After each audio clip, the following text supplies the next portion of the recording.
Hi guys, എല്ലാവർക്കും നമ്മുടെ പുതിയൊരു വീഡിയോയിലോട്ട് സ്വാഗതം. അപ്പോൾ നമ്മുടെ ഇന്നത്തെ വീഡിയോ എന്ന് വെച്ച് കഴിഞ്ഞാൽ നമ്മുടെ ഗൂഗിൾ മെയിലായിട്ടുള്ള ജിമെയിൽ എങ്ങനെയാണ് യൂസ് ചെയ്യുന്നുള്ളതാണ്. ഇത് വെച്ച് നമുക്ക് എങ്ങനെ മെയിൽ അയക്കാം, അറ്റാച്ച് ചെയ്യാം, അതുപോലുള്ള കാര്യങ്ങളാണ് നമ്മുടെ ഇന്നത്തെ ഈ ഒരു വീഡിയോ. അപ്പോൾ വീഡിയോയിലോട്ട് പോകുന്നതിന് മുന്നേ നിങ്ങൾ എൻ്റെ ചാനൽ ഇതുവരെ സബ്സ്ക്രൈബ് ചെയ്തില്ലെങ്കിൽ സബ്സ്ക്രൈബ് ചെയ്യാൻ മറക്കരുത്. അതോടൊപ്പം തന്നെ നോട്ടിഫിക്കേഷൻ ബെൽ ബട്ടനും ഇനേബിൾ ചെയ്യുക. പിന്നെ ഈ വീഡിയോ നിങ്ങൾ മാക്സിമം കൂട്ടുകാർക്കൊന്ന് ഷെയർ ചെയ്തിട്ട് ഹെൽപ്പ് ചെയ്യുക. അപ്പോൾ നമുക്ക് ഈ ഒരു ഹോം സ്ക്രീനിൽ കാണുന്ന ഈ ഒരു ആപ്ലിക്കേഷനാണ് നമ്മുടെ ജിമെയിൽ എന്ന് പറയുന്നത്. ഇത് ഉപയോഗിച്ച് നമുക്ക് മെയിൽ അയക്കാനായിട്ട് പറ്റും. ഇത് നമ്മുടെ മിക്കവാറുള്ള എല്ലാ ഫോണുകളിലും ഈ ഒരു ആപ്പ് കാണും, ഓൾറെഡി തന്നെ കാണും. ഇനി ഇല്ലെന്നുണ്ടെങ്കിൽ നമുക്ക് ഇത് പ്ലേ സ്റ്റോറിൽ നിന്ന് ഡൗൺലോഡ് ചെയ്തെടുക്കാം. അത് ഓപ്പൺ ചെയ്യുമ്പോൾ നമുക്ക് വരുന്നൊരു ഹോം പേജാണ് ഈ കാണുന്നത്. അപ്പോൾ അതിനകത്ത് പ്രൈമറി മെസ്സേജസ് ആയിരിക്കും കിടക്കുന്നത്. പിന്നെ അതുകൂടാതെ നമുക്ക് താഴെ മെയിൽസ് ഒരു ഓപ്ഷനുണ്ട്. അപ്പോൾ നമ്മുടെ അൺറീഡഡ് മെസ്സേജൊക്കെ ഇവിടെ കാണിക്കും. അതുപോലെ തന്നെ കമ്പോസ് എന്നൊരു ഓപ്ഷനുണ്ട്. പിന്നെ സൈഡിൽ കുറച്ച് ഓപ്ഷൻസ് ഉണ്ട്. പിന്നെ നമ്മുടെ അക്കൗണ്ട് സെലക്ട് ചെയ്യാനായിട്ടുള്ള ഒരു ഓപ്ഷനും കൂടെ ഉണ്ട്. അപ്പോൾ ഇത്രയാണ് ഇതിനകത്ത് മെയിനായിട്ടുള്ളത്. പിന്നെ ഇതിനകത്ത് സൈഡിലായിട്ട് കാണുന്ന ഈ സ്റ്റാർ, നമ്മൾ ആ സ്റ്റാറിലൊന്ന് ക്ലിക്ക് ചെയ്യുകയാണെന്നുണ്ടെങ്കിൽ നമ്മുടെ ആ ഒരു മെസ്സേജ് സ്റ്റാർഡ് ആവുന്നതായിരിക്കും. അത് നമുക്ക് ഇൻബോക്സിലായിട്ട് വന്നതാണെങ്കിൽ നമുക്ക് എല്ലാ മെസ്സേജുകളെയും അല്ലെങ്കിൽ എല്ലാ മെയിലുകളെയും നമുക്ക് സ്റ്റാർ ചെയ്യാനും അൺസ്റ്റാർ ചെയ്യാനും ഒക്കെ പറ്റും. അതുപോലെ തന്നെ നമുക്ക് വന്നേക്കുന്ന ആ ഒരു സെൻഡറിൻ്റെ അല്ലെങ്കിൽ നമ്മൾ സെൻഡ് ചെയ്തേക്കുന്ന ആ ഒരു ഐക്കൺ നമുക്ക് കാണാനായിട്ട് പറ്റും. ആ ഒരു ഐക്കണിൽ നമ്മൾ ജസ്റ്റ് ഒന്ന് ക്ലിക്ക് ചെയ്യുകയാണെന്നുണ്ടെങ്കിൽ നമുക്ക് കുറച്ച് ഓപ്ഷൻസ് വരും. അതിനകത്ത് ആർച്ചീവ് എന്ന് പറയുന്ന ഓപ്ഷൻ ഉണ്ട്. അതായത് നമുക്കിതൊരു ഹൈഡ് ചെയ്തിടാനായിട്ട് പറ്റും. പിന്നെ ഡിലീറ്റ് ചെയ്യാനായിട്ട് പറ്റും. പിന്നെ നമുക്ക് ഈ ഒരു മെസ്സേജ് അൺറീഡ് ആക്കണമെന്നുണ്ടെങ്കിൽ നമുക്ക് നമ്മുടെ ഈ ഒരു മെസ്സേജ് ഇപ്പം ക്ലോസ് ആയിട്ടിരിക്കുകയാണ്, അതായത് നമ്മൾ റീഡ് ചെയ്തിട്ടില്ല, നമ്മളിത് ഓപ്പൺ ചെയ്യുന്നതുകൊണ്ടേ അൺറീഡഡ് ആയി. പിന്നെ നമുക്ക് ഇത് വേണമെങ്കിൽ വീണ്ടും റീഡഡ് ആക്കാം. അങ്ങനെയൊക്കെ നമുക്ക് ചെയ്യാനായിട്ട് പറ്റും. പിന്നെ അതുകൊണ്ട് കുറച്ച് 3 ഡോട്ട്സിനകത്ത് കുറച്ച് ഓപ്ഷൻസും കൂടെ ഉണ്ട്. അത് മൂവ് ടു സ്നൂസ്, അതുപോലെ തന്നെ ചേഞ്ച് ലേബൽ ചേഞ്ച് ചെയ്യാന്ന് വെച്ചാൽ നമ്മൾ നേരത്തെ സ്റ്റാർ കണ്ട്, അതുകൊണ്ട് ഇനി ഇമ്പോർട്ടൻ്റ് എന്ന് പറയുന്നത് മാർക്കസ് ഇമ്പോർട്ടൻ്റ് എന്ന് ഇവിടെ തന്നെ ഉണ്ട്. ഇത് കൊടുക്കുകയാണെങ്കിൽ അതൊരു ഇമ്പോർട്ടൻ്റ് ആയിട്ട് മാറും. അല്ലെങ്കിൽ സ്റ്റാർ കൊടുക്കുകയാണെങ്കിൽ അത് ആഡ് സ്റ്റാർ ആവും. നമ്മുടെ സ്റ്റാറായി. അപ്പോൾ അങ്ങനെ കുറച്ച് ഓപ്ഷൻസാണ് ഇതിനകത്തുള്ളത്. പിന്നീട് നമുക്ക് വന്ന മെയിൽ നമുക്ക് ഓപ്പൺ ആക്കണമെന്നുണ്ടെങ്കിൽ ജസ്റ്റ് ഒന്ന് ടാപ്പ് ചെയ്താൽ മതി, നമ്മുടെ ആ മെയിൽ ഓപ്പൺ ആവുന്നതായിരിക്കും. പിന്നെ അല്ലാതെ നമുക്ക് വേണമെങ്കിൽ നമുക്കിങ്ങനെ പ്രസ് ചെയ്ത് പിടിച്ചുകൊണ്ടും നമുക്ക് ഈ ഒരു മെസ്സേജ് സെലക്ട് ചെയ്യാം. അത് നമ്മൾ നേരത്തെ ചെയ്താണ് അതിനകത്ത് എളുപ്പം. ജസ്റ്റ് ആ ഒരു ഐക്കണിൽ തൊട്ടാൽ മതി, അത് പെട്ടെന്ന് സെലക്ട് ആവും. ഇനി നമുക്ക് ഒരു ഇമെയിൽ എങ്ങനെയാണ് അയക്കുന്നത് എന്നുള്ളത് നോക്കാം. അതിനായിട്ട് നമ്മൾ ഈ ഒരു ലെഫ്റ്റ് സൈഡിൽ താഴെ കാണുന്ന കമ്പോസ് എന്ന് പറയുന്ന ഓപ്ഷൻ സെലക്ട് ചെയ്യുക. അപ്പോൾ ഈ ഒരു ഓപ്ഷൻ സെലക്ട് ചെയ്യുമ്പോൾ നമുക്കിനകത്ത് from, to, subject, compose, email, ഇത്ര ഓപ്ഷൻസ്. അതുപോലെ തന്നെ വലത്തുവശത്ത് മുകളിലായിട്ട് അറ്റാച്ച്, സെൻഡ്, 3 ഡോട്ട്സ്, അതാണ് നമ്മുടെ ഓപ്ഷൻസ്, ആ 3 ഡോട്ട്സ്. അപ്പോൾ നമുക്കിനകത്ത് ഇത്ര ഓപ്ഷൻസ് ആണുള്ളത്. ഫ്രം എന്ന് വെച്ച് കഴിഞ്ഞാൽ നമ്മൾ അയക്കാൻ ഉദ്ദേശിക്കുന്ന ഏതിൽ നിന്നാണോ അയക്കേണ്ടത് ആ ഒരു ഇമെയിൽ ഐ ഡിയാണ് അവിടെ കൊടുക്കേണ്ടത്. അതായത് നമ്മുടെ ഇമെയിൽ ഐ ഡിയാണ് അവിടെ കൊടുക്കേണ്ടത്. അത് നമ്മുടെ ഫോണിൽ ഒത്തിരി ഉണ്ടെന്നുണ്ടെങ്കിൽ നമുക്ക് സെലക്ട് ചെയ്യാനായിട്ട് പറ്റും. പിന്നീട് നമ്മുടെ ടു എന്ന് പറയുന്നത് നമ്മൾ ആർക്കാണോ അയക്കാൻ ഉദ്ദേശിക്കുന്നത് അവരുടെ ഇമെയിൽ ഐ ഡിയാണ് നമ്മളവിടെ വയ്ക്കേണ്ടത്. ഇപ്പോൾ നമ്മൾ ജസ്റ്റ് ഒരു ഇമെയിൽ ഐ ഡി അവിടെ വെച്ചു. അതിനുശേഷം പിന്നീടുള്ള ഓപ്ഷൻ എന്ന് വെച്ച് കഴിഞ്ഞാൽ നമ്മൾ ഈ ഒരു ഇമെയിൽ ഐ ഡി 2 വെച്ച ഭാഗത്ത് നമുക്ക് വേണമെങ്കിൽ ഒത്തിരി ഇമെയിൽ ഐ ഡി കൊടുക്കാനായിട്ട് പറ്റും. അത് നമുക്ക് വീണ്ടും ഒരു ഇമെയിൽ ഐ ഡിയും കൂടെ നമ്മൾ ടൈപ്പ് ചെയ്യുകയാണെങ്കിൽ നമുക്ക് ഇങ്ങനെ ഒരു ടാഗ് വന്നതിന് ശേഷം നമ്മൾ ടൈപ്പ് ചെയ്യുകയാണെന്നുണ്ടെങ്കിൽ നമുക്ക് ആ ഇമെയിലോട്ട് ഈ ഒരു മെസ്സേജ് പോകുന്നതായിരിക്കും. പിന്നീടുള്ള സബ്ജക്റ്റാണ്. സബ്ജക്റ്റ് എന്ന് വെച്ച് കഴിഞ്ഞാൽ നമ്മുടെ മെസ്സേജിനകത്ത് ഒരു വലിയ മെസ്സേജിനൊരു ബോഡി കാണും. അപ്പോൾ അതിൻ്റെ കണ്ടൻറ്റ് എന്താണെന്ന് ജസ്റ്റ് കാണുന്ന ഒരാൾക്ക് മനസ്സിലാകാൻ വേണ്ടിയിട്ടുള്ളതാണ് ഈ ഒരു സബ്ജക്റ്റ് എന്ന് പറയുന്നത്. ഇപ്പോൾ നമ്മൾ യൂട്യൂബിനകത്ത് വീഡിയോ ഇടുന്നതുകൊണ്ട് നമ്മൾ ജസ്റ്റ് യൂട്യൂബിൽ നിന്ന് കൊടുക്കുന്നതേ ഉള്ളൂ ഒരു സബ്ജക്റ്റായിട്ട്. അപ്പോൾ നമ്മൾ സബ്ജക്റ്റ് കൊടുത്തു. അതുപോലെ തന്നെ നമ്മുടെ മെയിൽ കമ്പോസ് ചെയ്യുമ്പോൾ നമുക്ക് നമ്മുടെ ആ ബോഡി അല്ലെങ്കിൽ ആ മാറ്ററാണ് നമ്മൾ കമ്പോസ് ചെയ്യേണ്ടത്. അപ്പോൾ നമ്മളിവിടെ ജസ്റ്റ് ചുമ്മാ ഒരു ഹായ് എന്ന് കൊടുക്കുന്നതേ ഉള്ളൂ. ഇത്രയും കൊടുത്തു. നമ്മൾ ഒരു ജസ്റ്റ് ചുമ്മാ വീഡിയോയ്ക്ക് ചെയ്യുന്നതേ ഉള്ളൂ. പിന്നെ നമുക്ക് ഇതിനകത്ത് അറ്റാച്ച് ഡോക്യുമെൻറ്റ്സ് കൊടുക്കാം, അല്ലെങ്കിൽ ഫയൽസ് കൊടുക്കാം. അപ്പോൾ നമ്മൾ ഈ ഒരു അറ്റാച്ച് ഫയൽ സെലക്ട് ചെയ്യുകയാണെങ്കിൽ നമുക്ക് attach file insert from drive, നമുക്ക് ഫയൽസ് ഫോണിൽ നിന്ന് കൊടുക്കാം, ഡ്രൈവിൽ നിന്ന് കൊടുക്കാം.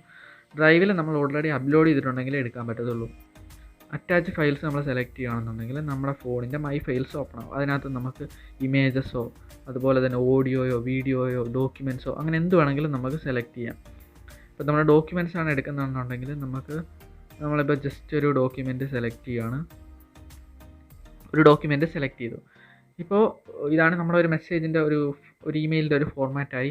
ഇനി നമുക്ക് ഡയറക്റ്റ് സെൻഡ് ചെയ്യാനാണെങ്കിൽ നമ്മൾ ആ ഒരു ബ്ലൂ കളറിലുള്ള സെൻഡ് കൊടുത്താൽ മതി. നമ്മൾ ഇമെയിൽ ഐ ഡി വെച്ചിട്ടുണ്ടെങ്കിൽ മാത്രമേ ഈ സെൻഡ് വരത്തുള്ളൂ. ഇനി നമുക്ക് ഈ ഒരു 3 ഡോട്ട്സിൽ സെലക്ട് ചെയ്യുകയാണെന്നുണ്ടെങ്കിൽ നമുക്ക് ഷെഡ്യൂൾ സെൻഡ് എന്ന് പറയുന്നൊരു ഓപ്ഷനുണ്ട്. അതായത് ഈ മെസ്സേജ് എപ്പോൾ സെൻഡ് ആവണം എന്നുള്ള സമയം നമുക്ക് സെറ്റ് ചെയ്യാനായിട്ട് പറ്റും.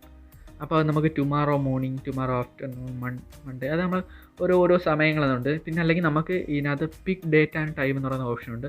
അത് ഉപയോഗിച്ചിട്ട് നമുക്ക് ഇഷ്ടപ്പെട്ട ദിവസവും ഒരു സമയവും സെലക്ട് ചെയ്യാവുന്നതാണ്. അപ്പോൾ ഇതേപോലെ വരും. അപ്പോൾ നമുക്ക് സെലക്ട് ചെയ്യാവുന്നതാണ്. അങ്ങനെ ചെയ്യുകയാണെന്നുണ്ടെങ്കിൽ കറക്റ്റ് ആ സമയത്ത് ആ മെസ്സേജ് അങ്ങ് സെൻഡ് ആകും. ഓൾറെഡി ഈ മെസ്സേജ് സെൻഡായി കിടക്കും. ആ സമയത്തെ ആ സെൻഡറിൽ എത്തത്തുള്ളന്നേ ഉള്ളൂ, ആ റിസീവറിൽ എത്തത്തുള്ളന്നേ ഉള്ളൂ. അപ്പോൾ ഇത്രയുള്ള നമ്മുടെ മെസ്സേജ് കമ്പോസ് ചെയ്യുന്നത്. ഇനി ഞാൻ കാണിക്കുന്നത് വെച്ചാൽ നമ്മുടെ മെസ്സേജ് സെൻഡായോ ഇല്ലയോ നമുക്ക് എങ്ങനെ അറിയാമെന്നുള്ളതാണ്. നമ്മളതിനാദ്യം ഈ ഒരു നമ്മുടെ ഡാറ്റ ഓൺ ആണെങ്കിലാണ് നമ്മുടെ ഈ ഒരു മെസ്സേജ് സെൻഡ് ആവത്തുള്ളൂ. കാരണം ഇത് ഓൺലൈനായിട്ട് സെൻഡ് ആവുന്നതാണ്. അപ്പോൾ ഞാനിപ്പോൾ സെൻഡ് കൊടുത്തു. ഓഫ്ലൈൻ ആയതുകൊണ്ട് തന്നെ ഈ മെസ്സേജ് സെൻഡ് ആവത്തില്ല. അപ്പം നമുക്ക് നമ്മുടെ സൈഡിലുള്ള, നമ്മുടെ ഹോം സ്ക്രീനിൻ്റെ സൈഡിലുള്ള ഓപ്ഷൻസ് എടുത്തു കഴിഞ്ഞാൽ നമുക്കവിടെ കുറേ ഓപ്ഷൻസ് ഉണ്ട്. അതിനകത്ത് ലേബൽസിനകത്താണ് ഔട്ട് ബോക്സ് എന്ന് പറയുന്ന ഒരു ഓപ്ഷനുണ്ട്. അപ്പോൾ നമ്മളിപ്പോൾ ഇട്ട ഈ ഒരു മെസ്സേജാണ് ഈ ഔട്ട് ബോക്സിൽ വന്ന് കിടക്കുന്നത്. അപ്പോൾ നമ്മൾ നമ്മുടെ ഇൻ്റർനെറ്റ് കണക്ഷൻ ഓൺ ആക്കുകയാണ്. ഇൻ്റർനെറ്റ് കണക്ഷൻ ഓൺ ആക്കുമ്പോൾ ഈ ഒരു മെസ്സേജ് അപ്ലോഡ് ആവാനായിട്ട് തുടങ്ങും. ഇപ്പോൾ നമുക്ക് അപ്ലോഡിംഗ് എന്ന് കാണിക്കുന്ന ആ ഒരു ഭാഗത്ത് നമ്മുടെ ഈ ഒരു മെസ്സേജ് അപ്ലോഡ് ആയി കഴിയുമ്പോൾ അവിടെ സെൻഡെന്നും സെൻഡിങ്ങെന്നും ഒക്കെ കാണിച്ചിട്ട് അവിടെ നമ്മുടെ പേര് വരും. നമ്മൾ കൊടുത്തേക്കുന്ന അക്കൗണ്ടിന് കൊടുത്തേക്കുന്ന ആ ഒരു പേര് വരുമ്പോൾ ഈ ഒരു മെസ്സേജ് സെൻഡ് ആയെന്നാണ് അതിൻ്റെ അർത്ഥം. നമുക്കത് സെൻഡ് ആവുന്ന നമ്മൾ വെയിറ്റ് ചെയ്യാം. പിന്നെ ഇതിനകത്ത് കുറേ ഓപ്ഷൻസും കൂടെ ഉണ്ട്. അതായത് ഷെഡ്യൂൾഡ്, നമ്മളേതെങ്കിലും മെസ്സേജ് ഷെഡ്യൂൾ ചെയ്തിട്ടുണ്ടെങ്കിൽ അത് ഈ ഒരു ഭാഗത്ത് കാണും. അതുപോലെ നമ്മൾ സെൻഡ് ചെയ്ത മെസ്സേജുകളുടെ ലിസ്റ്റാണ് സെൻഡിനകത്ത് കിടക്കുന്നത്.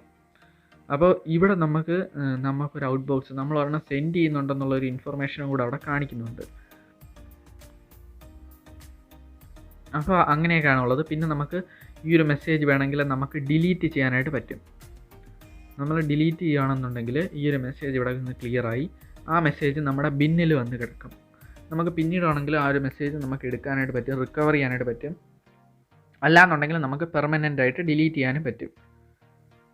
പിന്നീട് നമുക്കിതിനകത്ത് ഉള്ള ഓപ്ഷനാണ്, നമുക്ക് ഇമ്പോർട്ടൻ്റ് ആയിട്ടുള്ള മെസ്സേജസ് ഏതെങ്കിലും ഉണ്ടെങ്കിൽ നമ്മളത് നേരത്തെ ഞാൻ ടാഗ് ചെയ്യുന്ന ആ ഒരു ഓപ്ഷൻ കാണിച്ചതുപോലെ നമ്മൾ ടാഗ് ചെയ്യുകയാണെങ്കിൽ നമുക്കത് ഇമ്പോർട്ടൻ്റ് വന്ന് കിടക്കുന്നതാണ്.